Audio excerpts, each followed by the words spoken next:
There is a silence that feels ancient, a silence that has waited centuries to speak. And when the body hungers, the soul begins to remember. What if I told you that the emptiness in your stomach is the oldest language ever spoken between man and God? That before temples were built, before prayers were written, there was hunger, and through hunger, heaven once answered. Throughout history, prophets entered the wilderness empty and returned filled with light. Moses climbed Sinai in silence. Elijah wandered 40 days without bread, and Jesus himself faced the desert alone, starving yet surrounded by angels. They all discovered one truth the modern world has forgotten. Sometimes, to hear the voice of God, you must first silence the noise of your flesh. Fasting is not a diet. It is not deprivation. It is a sacred rebellion against the tyranny of appetite. It is the moment when man stops feeding the body and starts feeding the spirit. But there are two mistakes, two fatal errors that turn this divine act into an empty ritual. Two illusions that close the very door fasting was meant to open. In this video, we'll uncover what fasting truly is, why it draws you closer to the eternal, and the two hidden traps that cause millions to fast in vain, believing they are reaching God when they are only echoing their own desires. Here we don't just read the scriptures, we enter them. We listen for the breath between the verses where history and spirit become one. If you are ready to walk beyond the hunger of the flesh and into the fire of revelation, then step closer. The table is empty, the air trembles, and in the stillness, something sacred begins to whisper. Let us begin. There is a fire that burns inside every hunger, not the fire of pain, but the fire of awakening. When you fast, you do not kill the body, you teach it to be silent. You strip away the noise of appetite, the endless whisper of the flesh that says, "Feed me, comfort me, distract me." And when that voice finally fades, something ancient stirs within the silence. It is then that the soul begins to speak. They say when you clean a cluttered room, the light suddenly fills every corner.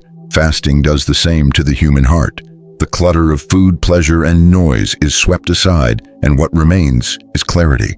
A room within you where heaven can finally dwell. Every prophet who ever walked the earth knew this secret. Abraham fasted before hearing God's covenant.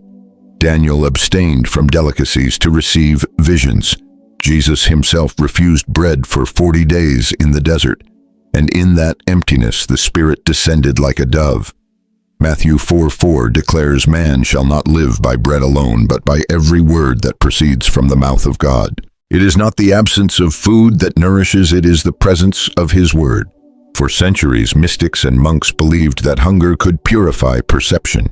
When the stomach is quiet, the heart grows louder. When the body weakens, the spirit becomes sharp like a blade tempered by fire. You begin to see things others cannot, to sense the invisible threads of heaven weaving through your days. There is an old story from the deserts of Egypt, the 4th century, of a hermit named Abba Elias, who sought the voice of God. He retreated into the wilderness with nothing but water and a torn cloak. For 40 days he refused to eat. On the 20th day his body shook. On the 30th he nearly died. But on the 40th he heard it. Not a voice of thunder, not a burning bush, but a whisper. A voice so faint that it could only be heard by a man who had become silence itself. And when his disciples found him, they asked, "Father, did you meet God in the desert?" He smiled weakly and said, "God was never far. It was my full stomach that made him sound distant." In every age, those who dared to fast discovered that hunger was not a curse, it was a doorway. A threshold between two worlds, the fading kingdom of flesh and the eternal kingdom of spirit. Fasting is like turning off the frequency of the world so you can tune into the broadcast of heaven. When you stop listening to the cravings of your body, you start hearing the direction of your destiny. But the experience is not always peaceful. At first, hunger will mock you. Your thoughts will scream louder than your prayers. Your body will bargain, your emotions will tremble. And yet beneath all that noise, something begins to shift. A clarity so intense it feels almost terrifying. You start to realize how much of your life was ruled by appetite, by impulse, by noise.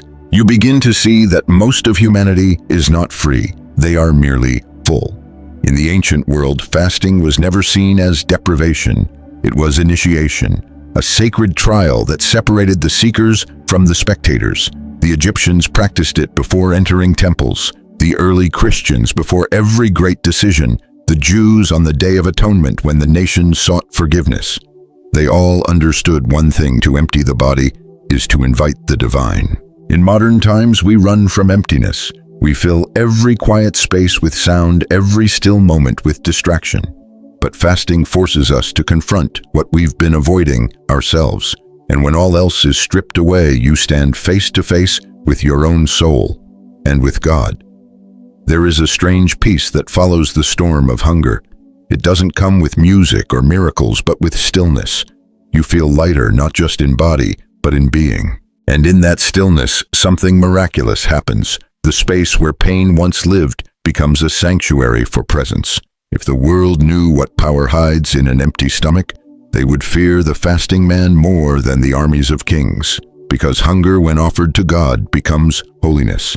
It is the secret weapon of saints, the bridge between flesh and eternity. And as we step deeper into this mystery, remember, this fasting is not the end of the journey, it is only the ascent's beginning. The higher you climb, the thinner the air becomes. But at the summit, revelation awaits. We climb that mountain together, one breath, one fast, one revelation at a time. They say the road to God is not flat. It rises like the face of Mount Sinai, steep, trembling, and filled with moments when the air itself feels thin. Fasting is that climb. Every day without food is another step upward, another breath closer to the summit, where flesh dissolves and spirit awakens. At first, the ascent feels brutal. The body complains, the mind wanders, the hours stretch like desert heat. But if you keep climbing past the dizziness, past the craving, something extraordinary happens. A strange light begins to form within you. It is not seen with the eyes, but felt like the first rays of dawn creeping through a cave that has known only night. Fasting turns the body into an altar and the hunger into incense. Each pang is a prayer without words, each weakness a confession, and somewhere between the ache of the stomach and the silence of the heart, the world begins to shift. Every step of the fast builds invisible strength.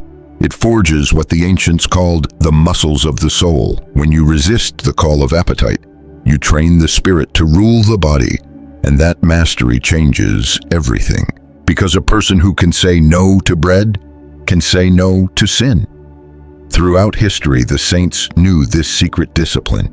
In the monasteries of Cappadocia, monks would fast until their vision blurred. They believed that when the body reached its limit, the veil between heaven and earth thinned. And through that veil, dreams would come, prophetic dreams, guiding dreams, warning dreams. One monk wrote, "In the third night of hunger, I saw the world breathing light. Every star spoke, and one of them called my name." Fasting sharpens the inner ear to hear what the world has forgotten how to whisper. It awakens the dormant senses of the spirit, the ability to feel the weight of eternity pressing gently upon the moment. There is a point in the journey when the pain transforms. Hunger no longer feels like emptiness, but like expectation, a sacred waiting, as if heaven is preparing to reveal something only the starving can understand. And in that revelation, you realize fasting is not a punishment. It is preparation.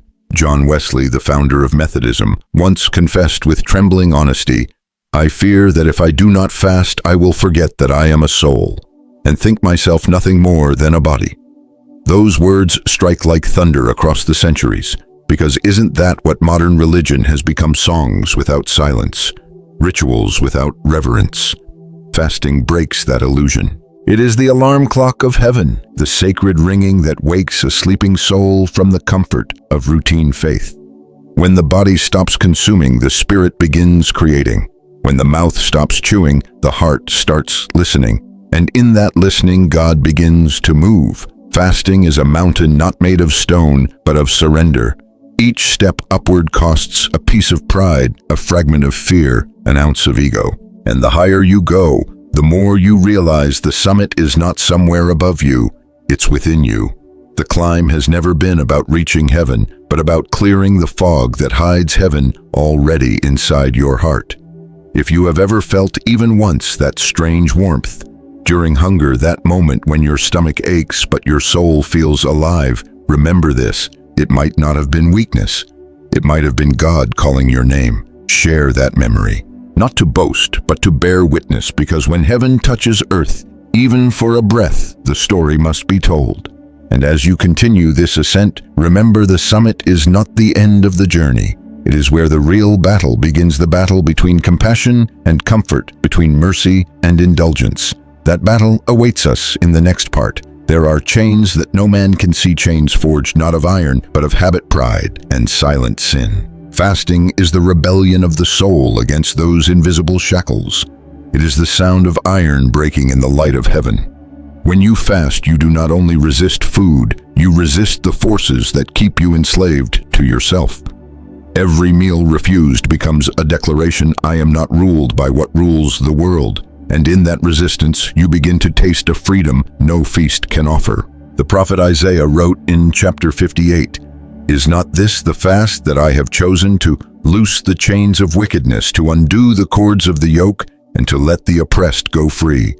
The true fast was never about hunger, it was about liberation, a spiritual jailbreak, a divine act of mercy that frees both the prisoner and the one holding the key. But the first prison you must break is yourself, your addictions, your fears, your need to be seen, to be filled, to be satisfied. Every fast is a quiet revolution, a sacred revolt against the tyranny of comfort. When you choose hunger, you choose to suffer consciously, and in that suffering you remember the forgotten, the poor, the voiceless, the hungry of the world. You begin to feel the pulse of humanity beating in rhythm with your own.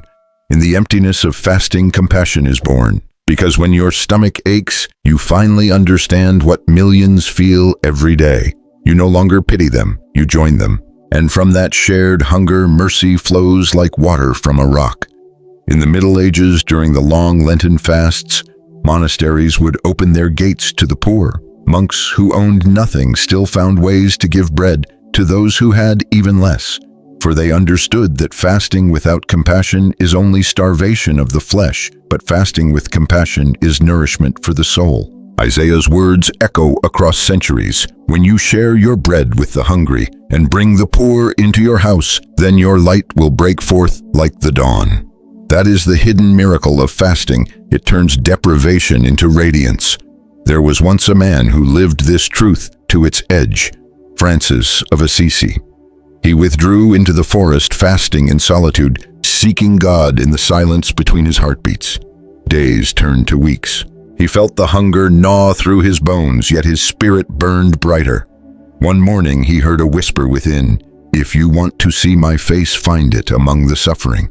He left the forest, his body frail but his eyes aflame, and he walked into the leper colony, the place everyone feared, the place that smelled of decay and despair.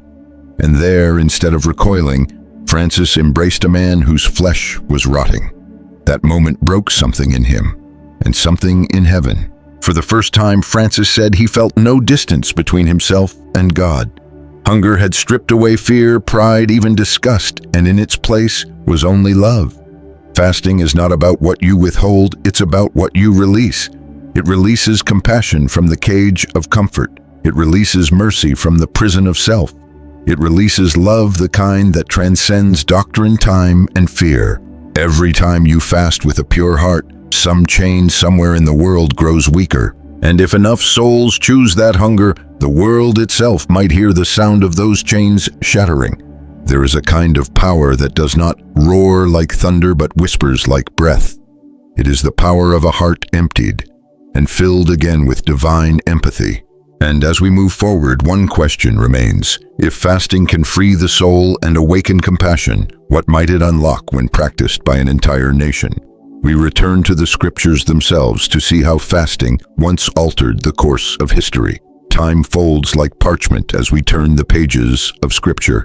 Every era, every prophet, every nation, each one marked by hunger before glory. Because every great miracle in the Bible began with an empty stomach. In the book of Leviticus, the people of Israel gathered once a year for the Day of Atonement, Yom Kippur, a day when the entire nation fasted in silence. No one ate, no one worked. The priests removed their sandals. The children watched their fathers bow in dust. It was not a ritual of despair, it was the language of repentance. And when the incense rose, so did forgiveness. That day was the heartbeat of a nation learning that holiness required hunger. Centuries later, in the book of Esther, the empire of Persia trembled with a royal decree to destroy the Jews.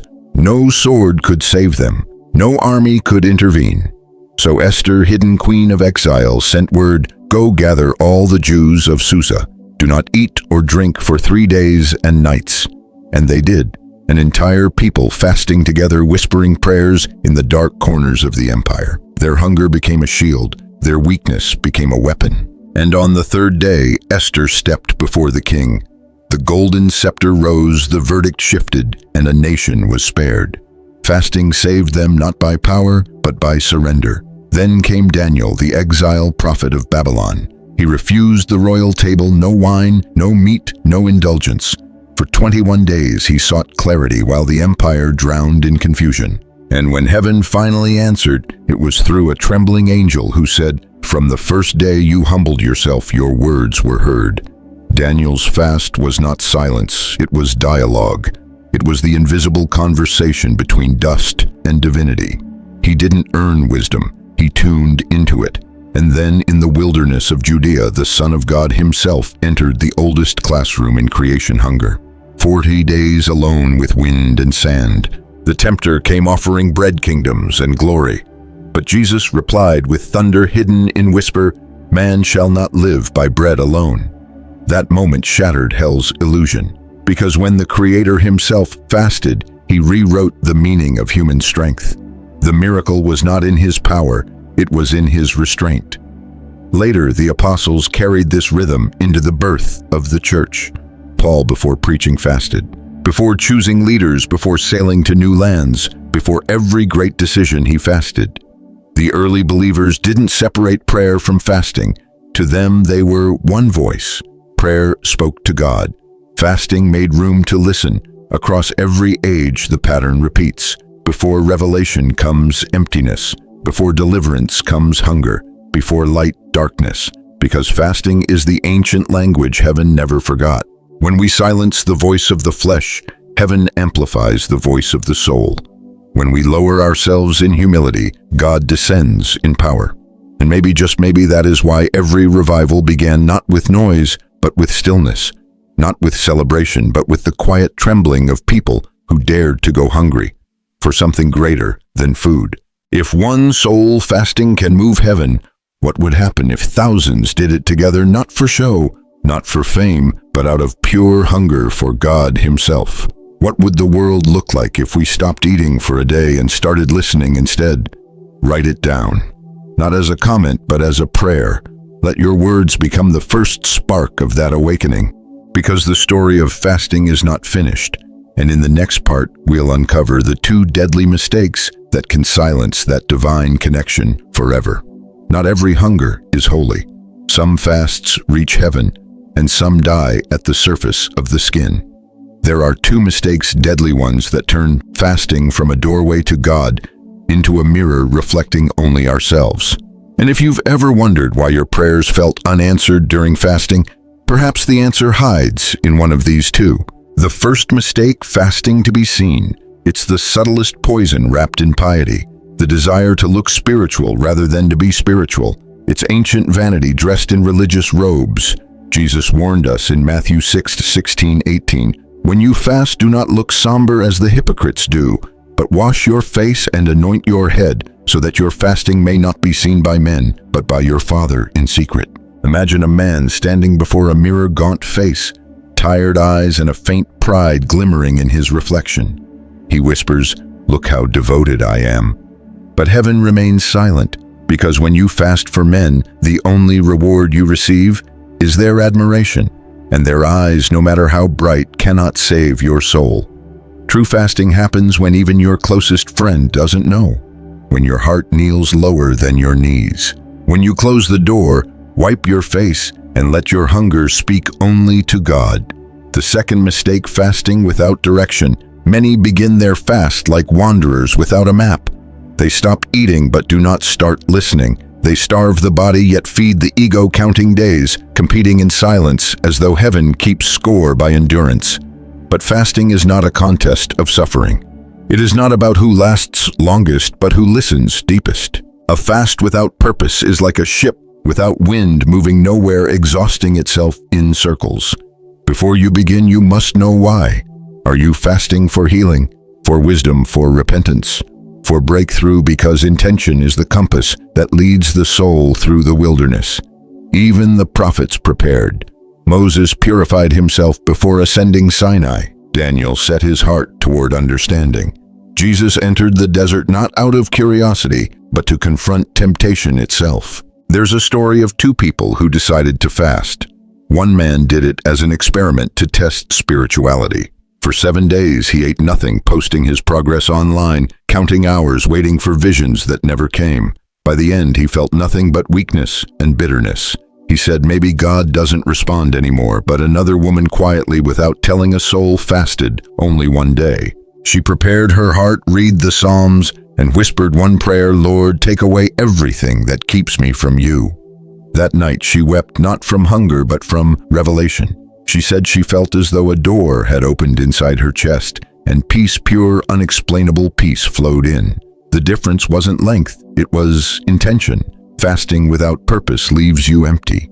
Fasting for recognition leaves you hollow. But fasting with humility and clarity, that is when heaven leans close. Because God does not listen to hunger. He listens to the heart that hungers for Him. Fasting is not about starving the body, but about feeding the soul with focus, reverence, and truth. It is not the absence of food, it is the presence of purpose. And as we draw near to the final revelation, we will see how fasting done in secret and in sincerity can ignite the kind of transformation that changes not only a person, but an entire destiny.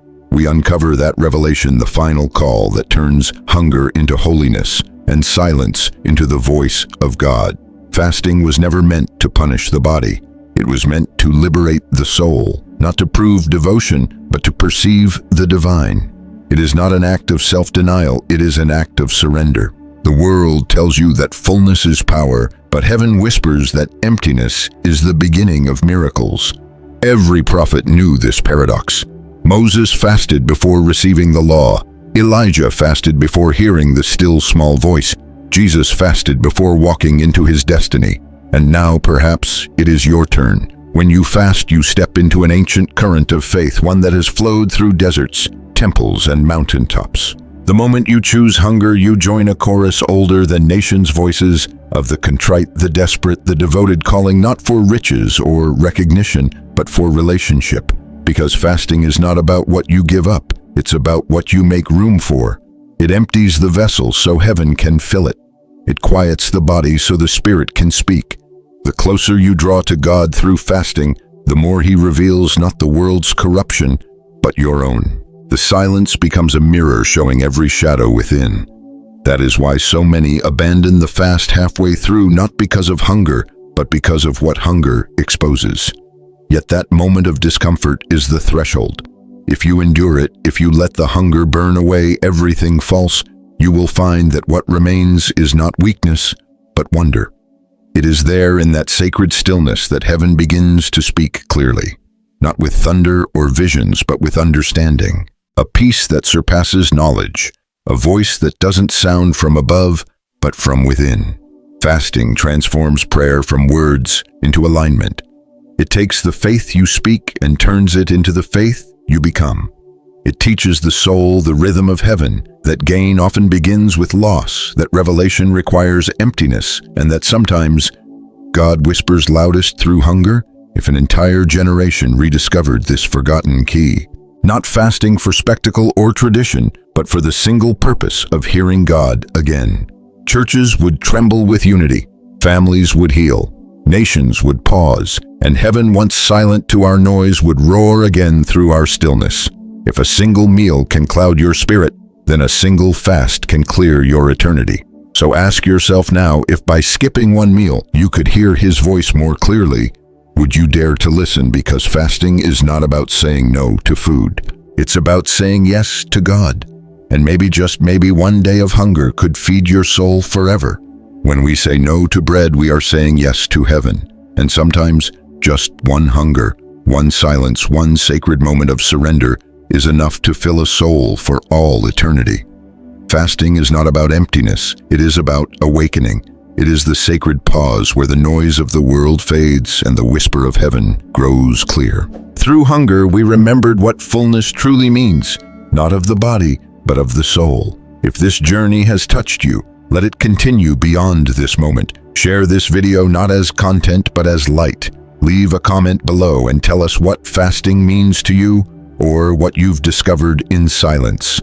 Your story may awaken someone else's faith. And if you believe that God still speaks through stillness, press like, subscribe, and stay with us as we uncover more of the mysteries written between the lines of Scripture. Because this is not the end, only the beginning of another revelation. The hunger may fade, but the voice of heaven never does.